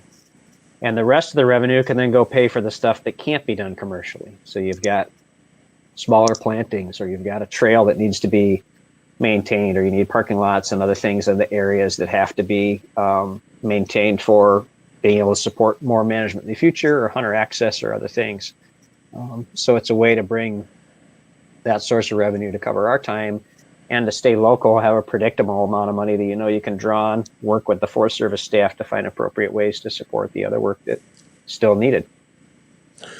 Well, Brent, thank you for your time. Mike, Ashley, I'm going to kick it back to you in just a second. But Brent, one last thing, and I'll give you the last word here in a second. When you talk about these stewardship agreements, looking down my notes, we have the Chippewa Forest in Minnesota, Superior, Hiawatha in Michigan, Huron-Manistee in Michigan, Ottawa in Michigan, the Daniel Boone in Kentucky, the Monongahela in West Virginia, the George Washington / Jefferson or - Jefferson in Virginia, the Cherokee in Tennessee, and the Nantahala-Piscataqua in North Carolina. I mean, right there, the stewardship agreements that we have in place to do significant large landscape work on public grounds that are going to benefit not only grouse and woodcock hunters, but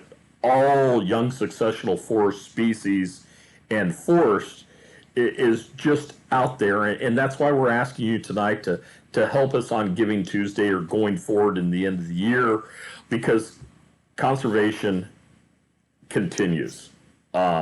We are moving ahead with all of these things, and we could talk for another 30 minutes or so, or even longer, on our successes across the region. So, Brent, I'll let you have the last word, and then we'll kick it over to Mike and Ashley to take it home for the evening. I want to thank all of you folks for watching us tonight and supporting us on whatever channel that you are. Continue to look for us on Crowdcast, on YouTube, on Facebook Live. And Brent, as I put their last comments, what would you like to end up with? Yeah, so Glenn, you went down that list. Each one of those national forests is a place where we've had discussions about a stewardship agreement. I keep Ashley's going to scold me because I always get technical, or I do nerd speak. I think she said something about make it sound more interesting than some of the talks that you give, when you're on with folks tonight. But stewardship agreement, capital S, capital A, is like the official, this is how we set up and we administer timber sales and so forth with them. But the Forest Service also has broader stewardship programs. And they're worse than I am, Ashley, because there's stewardship contracts, there's participating agreements, there's challenge cost share agreements. There's all these different mechanisms that they use to work with partners to help accomplish the work that they need to do. And each of those places that Glenn mentioned, we've had conversations about one or multiple of those vehicles to be able to step in, get the conservation work done, find the best way or at least the most feasible immediate opportunity to pool our resources and to pool our funds, so that our members see return on value, but that we're also leveraging Forest Service money, personnel, splitting up how different folks can do monitoring and marking and administering. And we really just say, what can everybody bring to the table? How can we all work together? And then we're going to find some bureaucratic process, and whether it's capital letters or small letters, to get all this work done.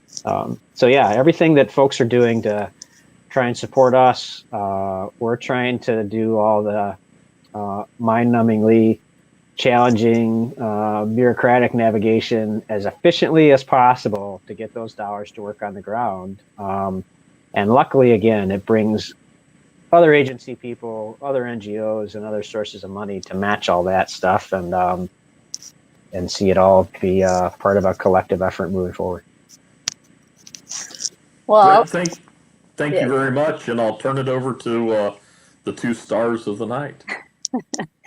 Thank you, Glenn and Brent. That was wonderful. We really appreciate you taking time to talk about the different work that we're doing across the country. It really is, it's one thing to see the emails come in day out, but it's another thing to take a step back and really look at everything that's happening. There really is a lot going on, and both of you really appreciate the work that you're doing for RGS and AWS. Yeah, my privilege and honor, and I think Glenn feels the same way. So thanks for giving us the time to share some of that with everybody here this evening. Of course. Thank you. We'll see you Remember soon. the wilds. Remember the wilds. Absolutely. Take care, y'all. All right. Well, so folks who have stuck around or just joined us, I'll just give you a brief update. We are doing a live stream for Giving Tuesday, and thank you so much to everyone who has already donated. We've seen a lot of support today, and like I said, we're always really grateful for our sponsors and donors, especially those who put up matching funds, so that anything donated today has double the impact. So thank you again to Federal Premium Ammunition for the $5,000 donation that we put up for match. We also got a $5,000 donation from Purina Pro Plan.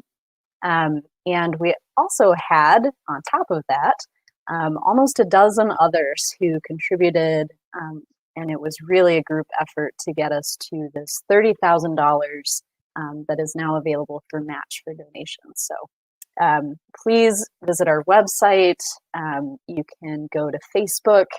You could call somebody you know at RGS. You can email us any way you'd like to submit your contribution. We would be more than happy to have your support. So, and thank you very much to those who have already donated. Folks, while I was off screen, I was actually emailing some folks doing donations in the background. So if folks want to do that, they're more than welcome to reach out to me. You can also go to the link below or in the comments if you're on Facebook and YouTube. There's plenty of folks, as well as rough.org. And I would say, if you've been here for a little bit, just the fact that Glenn was wearing that bow tie warrants everyone donating at least a drink. And as a bow tie aficionado myself, I am so ecstatic to have somebody else on staff that is a bow tie nut. I have not worn a tie since I came on staff, I don't think. That said, I mean, if you go on rough.org and you put in a donation and in the comments put, so Mike will wear a bow tie the next live stream that we do, I will wear a bow tie. I have plenty of them. I was gonna say, what stopped you tonight? I mean, seems like a good opportunity to wear a bow tie. I'm trying to be like, what do they call that? Snappy casual. I can put my hat on like I did in the green room before we started if you want me to go the complete other direction. It's certainly cold enough here in Minnesota that I could have worn a hat and probably a scarf and probably a coat. Even in a warm apartment, it is still kind of chilly near the windows and doors. So I don't know. I'd be a fan of the next time we do this, making it sweater and hat kind of deal. There we go. I feel like we need to involve like a campfire in that. We could get outside and figure out how to pull that off. Never done a live stream next to a campfire. That would be an interesting one to pull off. Good challenge. Yeah. Next time. Yeah.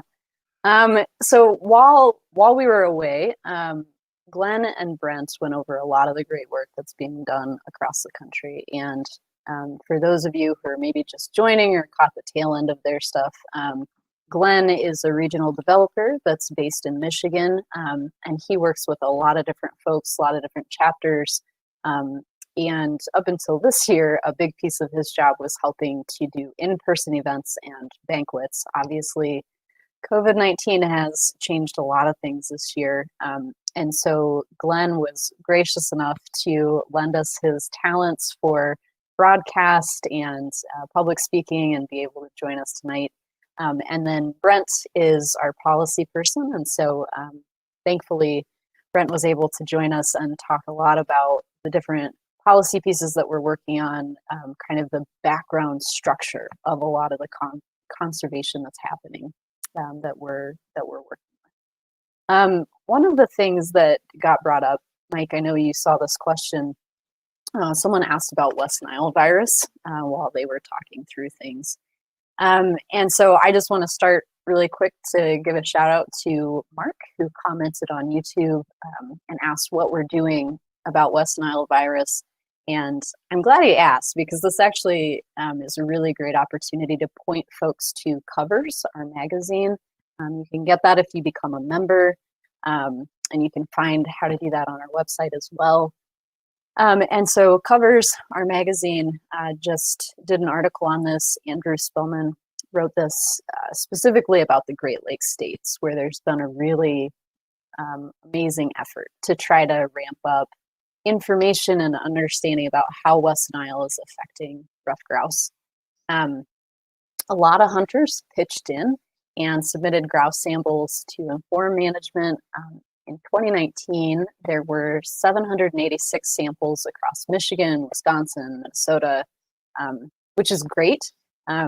I know, talking to a couple biologists who work on this, they're always up for more samples. So if you have not submitted samples in the past, get one of those envelopes. Feel free to mail that in, because the folks who work on grouse day in and day out, they like to see these samples coming in, because the more samples there are, the better understanding we can have of this issue. But in 2019, 786 samples were taken from Michigan, Wisconsin, and Minnesota combined. And fortunately, there were a relatively low number of positive tests. In Minnesota, where I am, we had similar numbers to Michigan, so about a 12% positive rate in 2019. Wisconsin, however, was slightly higher, had about 20% tested in 2019, and surprisingly, that's actually down from 29% the year before. And Mike, unfortunately, we know that it's really difficult to get a true measure of this in terms of percentages. You know, from the conversations I've had with biologists that work on this, it can be difficult to get a proper snapshot of what's really happening, because the samples are always taken in the fall. But we're a little bit unsure what happens during the summer months with West Nile, and what birds perhaps don't make it to the fall to be sampled. And so, you know, there's a bit of mystery there, as with a lot of science. But the good news is that, as is the case for most cases with grouse, really high quality habitat is the answer to almost everything. You know, whether it's diseases, whether it's inclement weather, whether it's a host of other things, we know that good quality habitat makes a difference for those birds, regardless of what they're up against. So, anything that you would like to add related to the West Nile conversation? Yeah, it's a fascinating conversation, and I used to live in Wisconsin, and so that's been a course of conversation from a lot of my friends and people I hunt with and people that I've associated with in that community regularly. I think that study that's still ongoing, but the preliminary results, one of the most fascinating things that I took out of that study was the birds that showed that they had West Nile, but then displayed resiliency and had gotten over it.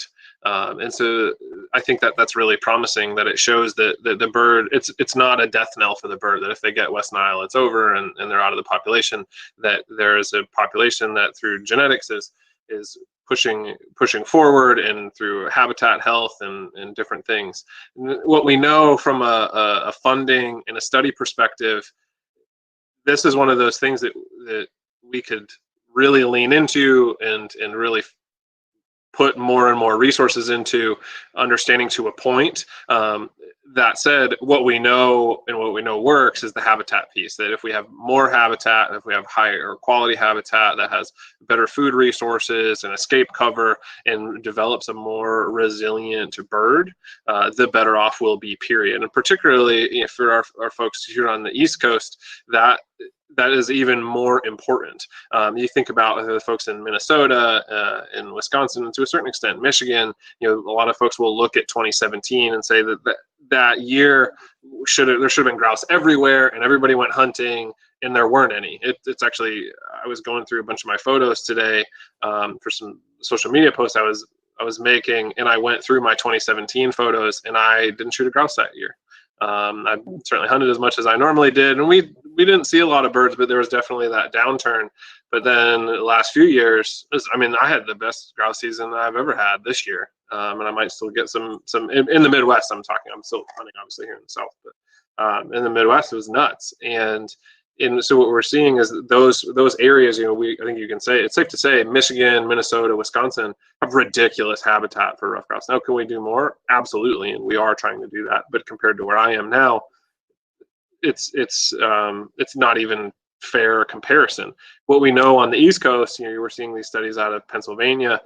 There is a altitude line where the mosquitoes that carry West Nile virus can't exist beyond, and so the birds are more healthy and are resisting West Nile and not experiencing West Nile.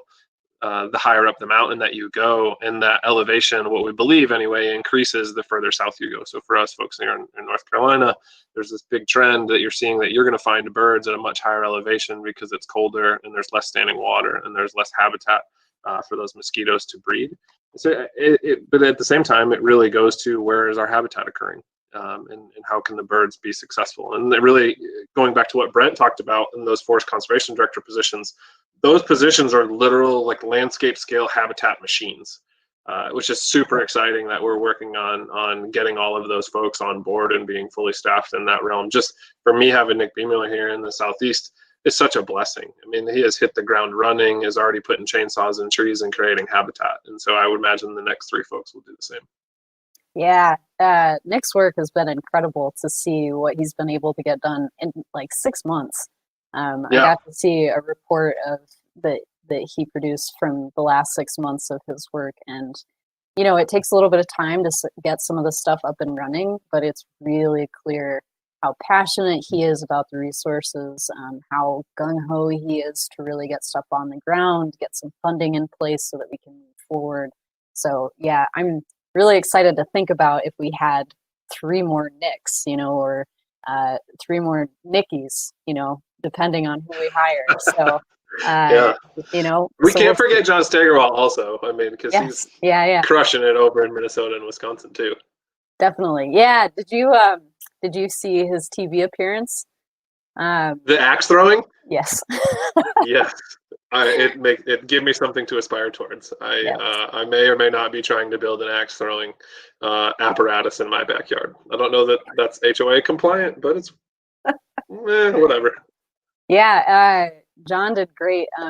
Chuck Lavelle was on with him on America's Forests, and they did a segment on actually John's family and the forests that they have there and the work that they've done, as well as RGS and AWS's work with forests. So for folks tuning in, please feel free to go check that out, because that was a really great, fun segment. And I know I just went over it, but I do want to emphasize we are at about 7:40 Eastern time, 6:40 Minnesota time, or Midwestern time.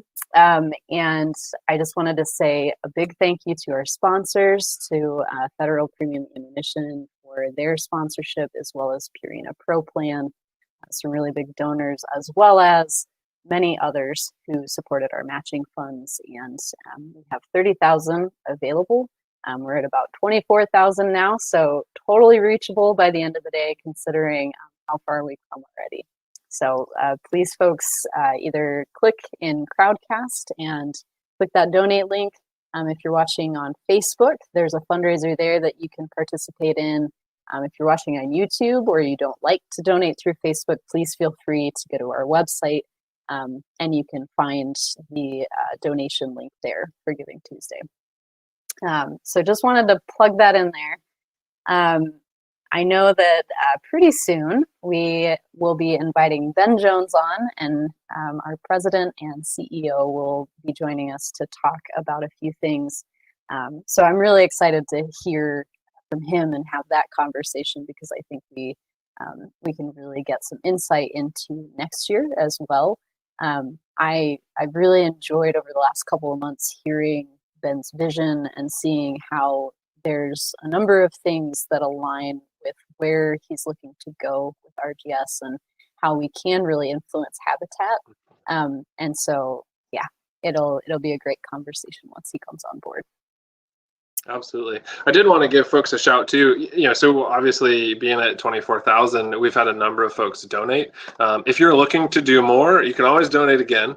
Shameless plug for that. But also, please take our links, our message, your own message, and share that on your platforms and encourage those around you to donate as well. Maybe you've got some of your friends or family that you hunt with that haven't contributed. Feel free to shoot them a text message, send them an email, send them a Facebook message, and encourage them to jump on board. If you did the math right, if everybody came on and did $20 or $10, we would blow our $30,000 goal out of the water. So being around $6,000 away, like you said, for the next few hours, we should hit that easily. But at the same time, we can't do that without your help. And so I imagine many of you watching have already donated, but please feel free to share with your network and encourage them to do so as well. Yep. Thank you, Mike. Very good points. And so as we're waiting for Ben to join us here in the next few minutes, I did want to touch base on kind of the introduction to this world, because one of the things that I'm really passionate about is getting people interested in hunting, getting people interested in conservation, however they come to it, right?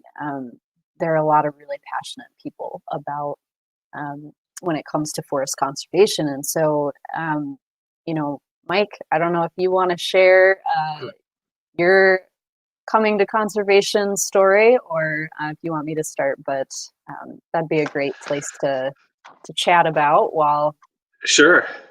Well, I'll go first, and then I think Ben's watching, so I'll go first. I'll pitch it to you, and then while you're chatting, I'll pull him in Okay. so that folks don't have to sit here and stare at us while we wait for him to boot up. You would think that I would have this down pat already, but I don't. It's just because there's so many layers. I'll try to be fast. So I grew up in the Northeast. I grew up deer hunting. I grew up on a farm, hunting with my dad and my grandfather, and that was such a huge part of my fall experiences. But I had private land access. I grew up, with 120 acres out my door that I could literally grab a rifle and go deer hunt for 2 months out of the year. And so my first love was deer hunting. And then I left for college. I went to school in the Midwest and really fell in love with the landscape out there and bounced around a little bit, did college, did grad school, just had life get in the way. But then once I had a little bit more time after grad school, I wanted to get back into hunting, but I was living in the Midwest and had got introduced to public lands. I'd always sort of been growing up in the Northeast that you don't deer hunt public lands because of the whole Orange Army concept, and really had a distaste for it. And then I got into this experience where that's all I had. And then I got a puppy, and I was living in an apartment with a 8-week-old German Wirehair that was like trying to chew furniture and bouncing off the walls. And I was like, I got to do something with you and go somewhere with you. And so thankfully where I was living, there was public land that you could run dogs. I had some dog training areas nearby, as well as a dog club. There's a NAVDA chapter there, a North American Versatile Hunting Dog Association chapter, which I've become super involved in. And really, you talk about my gateway to conservation, that was it. So I joined a NAVDA chapter, started training bird dogs, and I got a wire-haired a blood track deer and never really thought about bird hunting. And then I saw all that a bird dog could do, and everything changed. It was off to the races from there. So I joined a NAVDA chapter. I started training dogs. I'm now a NAVDA judge, volunteer in a number of areas for the organization, both locally and nationally. And that brought me to meeting a guy named Roy Ames. He lives in Wisconsin. He started more as a mentor for me and now is one of my best friends. And I wrote about this morning on my Instagram page as I was writing about Giving Tuesday. One day, literally at a training day, he was like, "Hey, have you ever gone grouse hunting?" And I was like, "Nope, don't know the first thing about it. I want to, but I have no idea what I'm doing." And he was like, "We're going." And that was a number of years ago, and it blew me away. I came to it from the dogs and the people and the bird work, and it has just opened so many doors for me and really brought me to conservation. And I text him regularly thanking him for sucking me into this world. Because it's just so awesome and so humbling for me to be here and to be able to do this work full time now, because I've truly fallen in love with it. So good question. Thank you. It's gonna make me all emotional on here. But it really is that conservation in this thing is super powerful. So yeah, we all care very, very much. So, yeah, but I would say, so you know, I grew up hunting, but you didn't. And obviously a very different background. So, you and I have chatted briefly about this, but what's your story related to this? How did you, obviously working with Audubon and a couple other organizations in the past, but didn't come to hunting until later in life. How did you land here? And while you do that, I'm going to go pull Ben on. So don't be alarmed if he just out of the blue. Perfect. Yeah, I mean, my background, like you said, is not in hunting, but it is very much in conservation. And so I started out more on the trail building side of things, on the parks and trails side of things. So very much how a lot of people come to conservation, right? They visit a park and they get curious about something and then they learn about it. And then, that exploration just expands and expands. And that's exactly what happened to me, really. I came in through some pretty entry levels in terms of, hiking and camping and, some things that you can do on the weekend, do pretty easy in the evening. Eventually, though, I had some friends who took me out hunting, and that mentorship from other women who are hunting really made a big difference for me and led me to where I am now, because I enjoyed it so much and I learned so much from really from their perspectives about conservation. So, and I know, Ben and I have talked about that a little bit, about my background in terms of coming to conservation through the mentorship from, from other women, and especially with hunting, coming to it, having folks to take me out grouse hunting for the first time, which I definitely face planted at one point during that trip. So learned pretty quickly. Who hasn't, though? I mean, if we're being honest. Well, face planting isn't as big of a deal if you're just hiking around, but when you've got a gun in your hands, it's a little more nerve-wracking, especially if you're new to it. So I learned pretty quickly what to do there. But Ben Jones has just joined us. We're really glad you're on. Ben, can you hear us? Is everything working on your end? Yeah, I hear you fine. How about on my side? Yep, you're loud and clear. Cool. I was hanging out in the back room listening to the conversation about attire, so you can see I'm dressed to the nines. We got our guest here on, though. So check this out. I was sitting here at about 4 and knocking a bunch of stuff out today, and this is the first week of Pennsylvania's deer season. So I'm looking out my window. It's 4 o'clock. I have a meeting scheduled at 5. The wind is blowing snow sideways, and I was just like, I gotta go. This is deer hunting weather. I gotta go out for an hour. So I did, and I shot a deer and made it. Yeah, nice. So I made it back in, made my 5 o'clock call, got off that call at about 7:15, got that deer skinned. It's hanging in the barn with the hide off it, and I got back in here, and I'm right on time. But I'm not wearing a bow tie, and I got a hat on. No, I will say, I mean, not, in terms of the organizational hierarchy, I am the lowest person in the room right now. But I want to say that is awesome, and that is exactly one of the reasons why I love coming to work every day. I couldn't help myself, man. It was just one of those. It was just a hunting looking day, and we haven't had any snow yet. We're at December 1st. And it was snowing and blowing as I had to get out. So, well, at least that makes one of us. That'll be me Friday afternoon. I will be more than ready to escape outdoors. Good for you. Yeah. So Ben, I mean, we've had Mike and I kicked this off talking about Giving Tuesday and the importance of donors.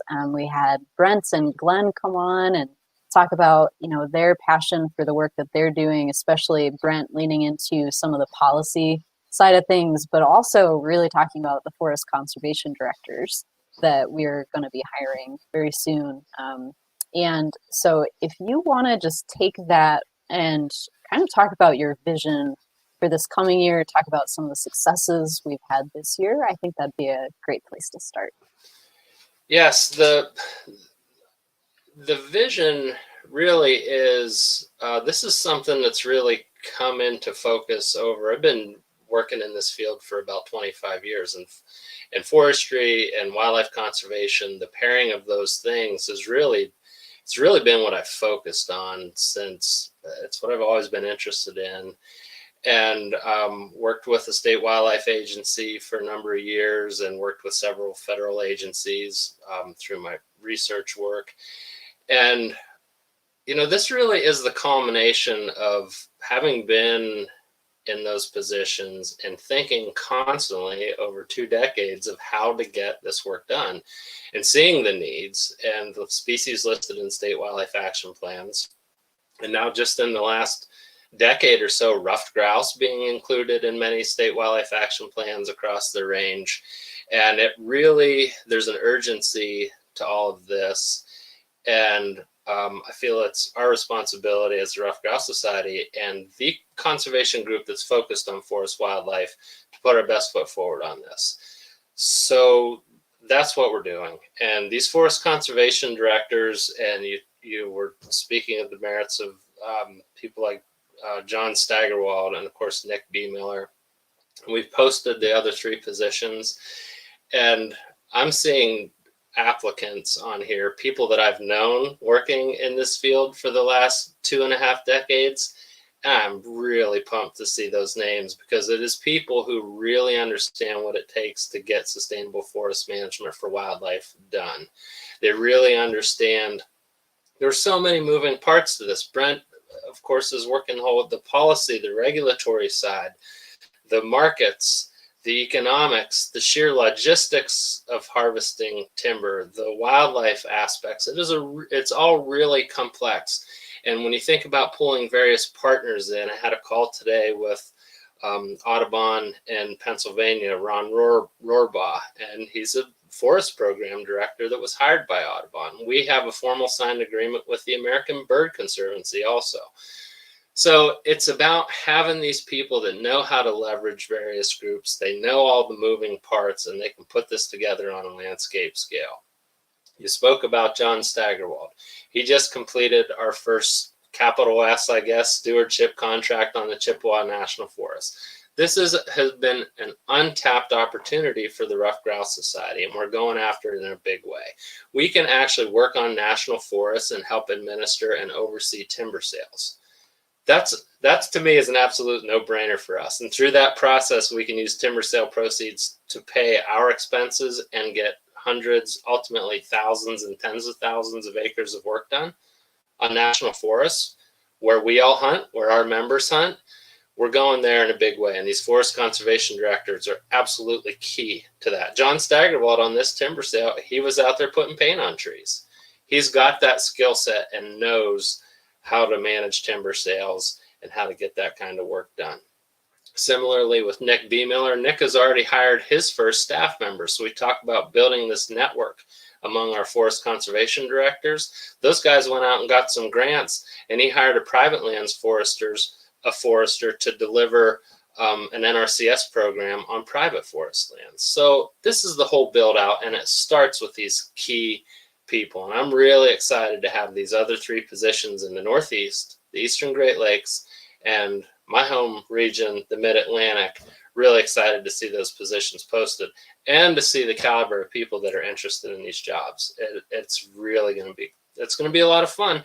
And this has been a crazy year for everyone. And you get wrapped up in the day-to-day and, trying to keep things going. But when we step back now on December 1st, and we think of what a pivotal year it's been for RGS, despite those challenges, once we get through this, there's nothing we won't be able to do. So I'm really pumped about it. That's awesome, Ben. I think you and I had this conversation a couple days ago on the phone, and it was really helpful for me even to have the reshift. And I think it's why so many of us as sportsmen and women were looking forward to hunting season, right? Because it was an opportunity to experience the positives and have that refresh. And then for you to really shift that perspective of, hey, Mike, look at all that we've done this year. And we have done a ton. I mean, you and I worked together with the folks from the H.C. Edwards chapter to backfill conservation delivery that unfortunately another conservation group had to back out of due to COVID impacts. What for you, obviously we chatted about a couple things there, but what's maybe one or two things that really stands out to you as highlights from this year of accomplishing from a conservation delivery perspective that folks really need to know about, that while it was a really hard year in a number of areas, that we leaned in and got it done?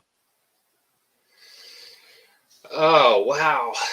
There have been so many things going on this year. I think you mentioned the H.C. Edwards chapter, and you can take that story and apply it across many chapters. So it's been the level of interest and the how can we help among the chapters. It was things in the spring season where we pretty much out of the blue have a complete cancellation of our spring fundraising season.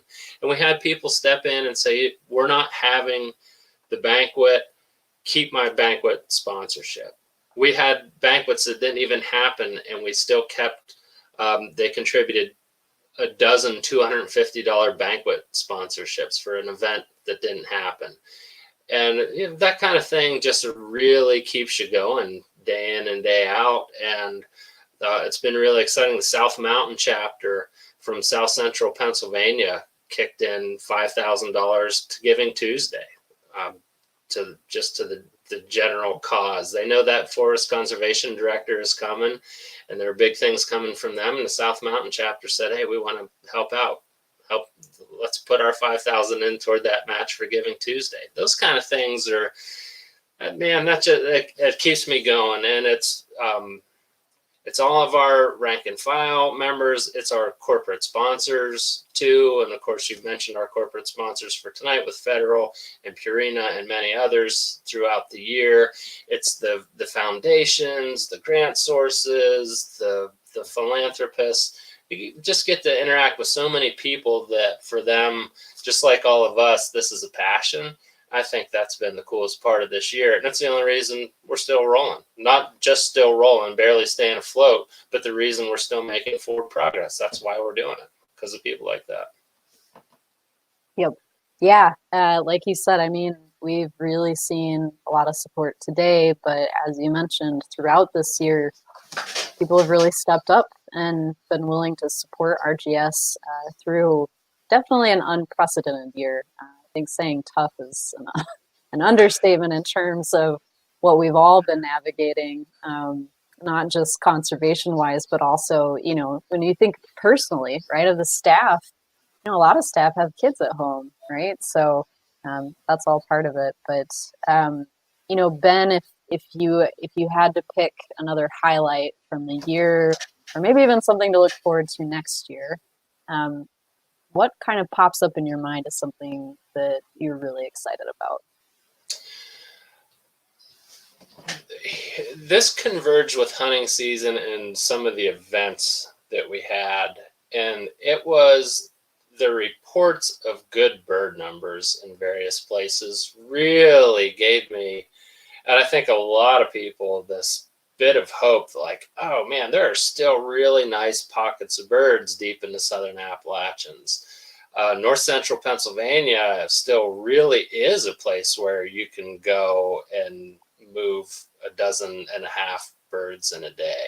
And the Great Lakes still are really amazing places where you can go move 30 birds. So having that uptick for me was really promising. And you guys had talked about West Nile a little bit. And again, it's showing that if we're going to get breaks from West Nile, and we've had a couple from the data I saw from the Pennsylvania Game Commission, we've had a couple of off years for West Nile. It gave us a break.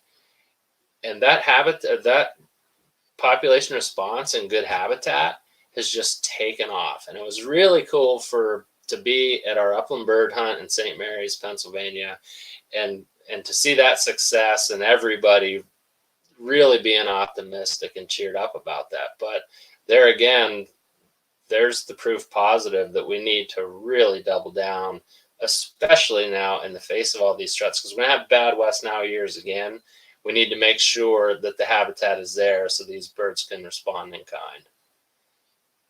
Yeah, and shout out to Lisa for the Pennsylvania hunt, making sure that folks were safe and that we were following some guidelines, and really making sure that in addition to a great hunt, it was also something people could feel safe attending. But yeah, I mean, a lot of amazing work, and I hate to say it, but we are at the end of our time, so we'll have to wrap up here soon. But Ben, thank you so much for jumping on to our live stream here at the end, and just giving us a rundown of some of the things that you're excited about and seeing as part of the organization. Like we said, it's been a really interesting year. So glad to do it. And before we get off here, really have to give a huge shout out. And this has been one of the biggest things for the year, is what staff has been able to do. And there are all these unknowns, and everybody did. It's like I said it earlier on Facebook Live, it's like punch, counter punch, and Lisa's a great example. And it was really cool. She put together ways to safely do things, and everybody came in line with that. So we were able to get it done. And yeah, story after story like that. So 2021 is going to be a tough year. We're not just rolling into 2021 and the skies are going to part. We're going to have to keep slogging through it. But I think the hardest is behind us. We're going to keep rolling, keep working hard. Staff is here. We're doing it. Clearly our donors here. We were at a few $1,000s this morning. Now we're on almost 30. It's looking good. yeah, it's looking very good, especially today. So well, thank you, Ben. It sounds like you have a sense of relief. You have worked really hard on making sure that Giving Tuesday was a success, Ashley. So thank you for all your hard work as well. Thank you. I appreciate that. It does get to be a little bit long, right? Sitting in front of so many screens so constantly. We're used to being more in person. So looking forward to when we can get back to that. But in the meantime, we'll wrap up here. Thank you again to our sponsors. As I mentioned, Federal Premium Ammunition donated $5,000 to our match funds, as well as Purina Pro Plan, as well as almost a dozen others that pitched in to get us that $30,000 match. Thank you so much to everyone who has pitched in small or large donations today to support us, because really it takes everybody to get this work done. And we really appreciate all the comments that came in. We will follow up with any comments that we didn't get answered during this conversation. Always feel free to reach out to us. In the meantime, we still got a few hours left till the end of Giving Tuesday, so please visit our website, visit our Facebook page, however you'd like to donate. We'd love to see your support. So Mike, Ben, any closing comments? I just want to say thank you so much for including me in this, and I want to echo Ben's point. I know that I haven't been on staff significantly longer than you have, but it's been awesome to get to know you and work with you and see all of your hard work for Giving Tuesday come to fruition. I'm excited to see what we come up with at the end of the day and where we go from here. And like Ben said, it's really neat to see where we are organizationally and what we're poised for in 2021. But that said, that doesn't happen without everyone's support at home. So like I said, go bother your buddies. If they razzed you for you missing a bird, you probably should hit them up and tell them that they need to donate. Likewise, if you've got a buddy that maybe you watched, curse as birds corkscrewed them and flew away unscathed, remind them that they owe something to the conservation pot for all of us. And probably I already paid Ben. You might not have been listening earlier. I told the story about my wire hair trying to eat beef for breakfast. So I already paid my penance earlier today in a donation. So think of any way you can to share this message with your friends and your family and fellow Rough Grouse and American Woodcock enthusiasts, and find a way to donate and help us reach that goal. Yeah, get one of those auto renew memberships. I don't want to be bothered with that stuff. So it's like, just tell me when you hit my credit card. Those things, it's really great to have those auto renew memberships, both for RGS and for me personally. I love it. So let's push those a little bit too. Yep. Yeah. We've got a special membership deal right now. I know people really love our calendars that we've got. So if you become a member, you can get one of those calendars. We've also got a special deal with Benelli. And so you will enter a drawing in terms of being, if you get your membership now, we'll put you in a drawing, and at the end of the year, we'll give away one of 3 Benelli guns, and we're really excited about that. So you can find out more about that on the website. Again, please feel free to donate for Giving Tuesday. Got a few hours left. But we're going to wrap up for now. So thank you again, Mike. Thanks to Ben. Thanks to Glenn and Brent, who were on earlier. Thank you very much to members, chapters, our sponsors. We really appreciate everything everyone's done. Thank you all.